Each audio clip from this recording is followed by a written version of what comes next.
আজি চিৰাং জিলাৰ সদৰ কাজলগাঁওস্থিত ভাৰতীয় ষ্টেট বেংকৰ অধীনৰ গ্ৰামীণ স্বনিয়োজন প্ৰশিক্ষণ প্ৰতিষ্ঠানৰ কাৰ্যালয় প্ৰাংগণত প্ৰধানমন্ত্ৰী নৰেন্দ্ৰ মোদীৰ ভাৰ্চুৱেল যোগে হোৱা কৃষক সন্মিলনৰ জৰিয়তে এক মত বিনিময়ৰ প্ৰদৰ্শন অনুষ্ঠান অনুষ্ঠিত হয়। চিৰাং আৰু বঙাইগাঁও লীগ বেংকৰ উদ্যোগত আয়োজিত পোষ্ট বাজেট অধিৱেশন 2025 কৃষক সন্মিলনত প্ৰধানমন্ত্ৰী নৰেন্দ্ৰ মোদীয়ে কৃষকৰ বাবে চৰকাৰে গ্ৰহণ কৰা কাম কাজৰ ওপৰত আলোকপাত কৰে। শতাধিক পুৰুষ মহিলাই অংশগ্ৰহণ কৰা অনুষ্ঠানত কৃষি মীন গ্ৰামীণ জীৱিকা অভিযানৰ মুৰব্বী বিষয়াসকলে অংশগ্ৰহণ কৰে। আজিৰ এই কাৰ্যসূচীত চিৰাং আৰু বঙাইগাঁও লীগ বেংকৰ ডিষ্ট্ৰিক্ট মেনেজাৰ বিকাশ চন্দ্ৰশীল সহ কৃষকসকল উপস্থিত থাকে। নমস্কাৰ, মোৰ নাম শ্ৰী বিকাশ চন্দ্ৰশীল। মই লিড ডিষ্ট্ৰিক্ট মেনেজাৰ চিৰাং আৰু বঙাইগাঁও ডিষ্ট্ৰিক্টৰ। আজি আমি LDM অফিচৰ পৰা চিৰাং আৰু বঙাইগাঁও ডিষ্ট্ৰিক্টৰ জৰিয়তে আমি প্ৰধানমন্ত্ৰী পোষ্ট বাজেট সেশ্যন 2025 উৎসৱটো বা এই সভাটো পাতিব গৈ আছোঁ। তো ইয়াতে মই প্ৰথমতে সকলো এগ্ৰিকালচাৰিষ্ট যিবিলাকে আহিছে আমাৰ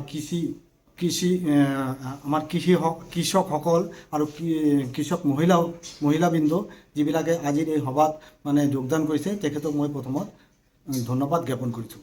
আজি আমাৰ ইয়াত মোটামুটি 100জন মান কৃষক যোগদান দিছে এই আমাৰ prime minister post budget session 2025 অনুষ্ঠানত। ইয়াতে আমাৰ ডিষ্ট্ৰিক্ট এগ্ৰিকালচাৰ অফিচাৰৰ হেড অফ দ্য ডিপাৰ্টমেণ্ট আহিছে, ফিচাৰী ডিপাৰ্টমেণ্টৰ হেড অফ দ্য আহিছে, RCT ডাইৰেক্টৰ ইয়াতে আছে, DPM SLRMৰ আছে, সেল্ফ হেল্প গ্ৰুপৰ লিডাৰ আৰু সেল্ফ হেল্প গ্ৰুপৰ মেম্বাৰবিলাক আছে, আমাৰ FLC মেম্বাৰ আছে, আমাৰ CFLৰ মেম্বাৰ আছে আৰু সকলো কৃষকবৃন্দ ইয়াতে আছে আৰু কৃষি সখীও আছে। তো যিয়ে নহওক আমাৰ এই বেংকৰ তৰফৰ পৰা একচুৱেলি আমাৰ এগ্ৰিকালচাৰ ছেক্টৰত দেশৰ এগ্ৰিকালচাৰ ছেক্টৰত উন্নতিৰ কাৰণে কি মানে ভূমিকা আছে সেই ভূমিকাটাই আমি ইয়াতে সকলোৰ আগত দাঙি ধৰিব খুজিছোঁ। তো আমি বেংকৰ ফালৰ পৰা সদায় মানে চেষ্টা কৰি আছোঁ যাতে আমাৰ এই গাঁও অঞ্চলত যিমান নিবনুৱা আছে, নিবনুৱা কৃষক সকলে আছে, তেখেতৰ যাতে এটা কিবা জীৱিকা অৰ্জন কৰিব পাৰে বা জীৱিকা দি নিজৰ বৃত্তি অৱলম্বন কৰি নিজৰ জীৱনটো ধুনীয়াভাৱে অতিবাহিত কৰিব পাৰে, সেইকাৰণে আমি পদক্ষেপটো লৈছোঁ। তো আমি কি কৰোঁ, এই কৃষকবিলাকক বিভিন্ন ধৰণৰ কৃষিৰ ক্ষেত্ৰত অগ্ৰসৰ হোৱাৰ কাৰণে আমি বেংক লোন দিওঁ। আমাৰ RCTৰ পৰা ট্ৰেইনিং লোৱাৰ পিছতো আমি RCTৰ মাধ্যমে আমি পঠাব পাৰোঁ, এই এপ্লিকেশ্যন পঠাই দিওঁ বেংকত। এই বেংকত যদি RCTৰ পৰা ট্ৰেইনিং লোৱাৰ পিছত আমি এটা ট্ৰেইনিং চাৰ্টিফিকেট দিওঁ। এই ট্ৰেইনিং চাৰ্টিফিকেটটো যথেষ্ট মূল্য আছে। এই ট্ৰেইনিং চাৰ্টিফিকেটৰ জৰিয়তে তেখেতে বেংকত গ'লে বেংকে অতি সোনকালে লোনটো দি দিয়ে। আৰু RCTৰ পৰাই নহয়, আমি এনেও as a lead bank officer হিচাপে বা লিড বেংকৰ জৰিয়তে তেখেতৰ লগতে যোগাযোগ কৰোঁ, কৃষকবিলাকৰ লগত যোগাযোগ কৰি আমি বেংকত লৈ যাওঁ। লৈ আমি কৃষি ক্ষেত্ৰত KCC, কোনোবা ফিচাৰী, কোনোবা ধৰক মাছৰুম খেতিৰ কাৰণে বা এলাইড এগ্ৰিকালচাৰ এক্টিভিটি যিটো আছে সেইটোৰ কাৰণে তেখেতে লোন ল'ব পাৰে।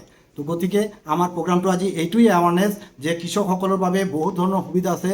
আমি তেখেতক ট্ৰেইনিং দি পাৰদৰ্শিতা অৰ্জন কৰাম আৰু তাৰপিছতে তেখেতৰ যিটো প্ৰয়োজনীয় পইচা লাগিব, যিজনে যি বস্তুটা কৰিব খোজে সেই বস্তুটা কৰাৰ কাৰণে যি লাগে সেইটো আমি বেংক লোনৰ জৰিয়তে তেখেতক আমি প্ৰদান কৰি তেখেতে যাতে জীৱনত এটা প্ৰতিষ্ঠিত লাভ কৰিব পাৰে, তেখেতে যাতে নিজৰ পৰিয়ালটো পৰিচালনা কৰাৰ কাৰণে এটা জীৱিকা অৰ্জন কৰিব পাৰে, সেইটোৰ বিষয়ে আমি সদায় তেখেতক সাহায্যৰ কাৰণে আমি আছোঁ। প্ৰধানমন্ত্ৰীয়ে হয়তো কিবা কিবি ক'বও পাৰে আমাৰ সেইটো লৈ যে কৃষকসকলে কেনেকুৱা সুবিধা পাই আছে, বা প্ৰধানমন্ত্ৰী আজি আমি আশা কৰি আছোঁ যে কৃষকসকলৰ কাৰণে হয়তো আৰু কিবা এটা নিশ্চয় এটা ইনচেণ্টিভ বা কিবা এটা ভাল বস্তু এটা দিয়াৰ কাৰণে তেখেতে মনস্থিৰ কৰিছে, সেই বস্তুটো ঘোষণা কৰিব।